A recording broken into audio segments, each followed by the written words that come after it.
I love that we are both investing, okay? But did you know that financial advisor you have or the expense ratios of the funds you're in might be costing you $250,000? Here is how much some advisors cost. Robo advisors are the cheapest, but typically we're just going with traditional financial advisors here. And so they usually charge 1 to 2% of AUM or assets under management.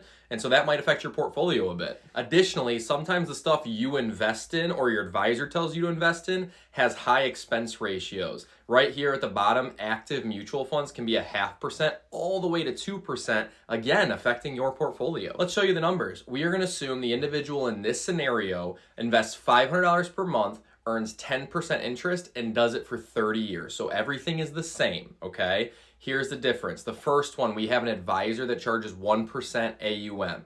Our investment result would then leave us with $817,000, okay? Now, if we invest in just expensive mutual funds on our own with 0.5% fees, we would end up with $898,000, okay? So obviously more than the 1% advisor. If we have an advisor that invests in expensive funds and it's a 1.5% fee, now we only got $745,000. What I do on my own, cheap ETFs that cost 0.03%, I have $981,000 at the end of this thing.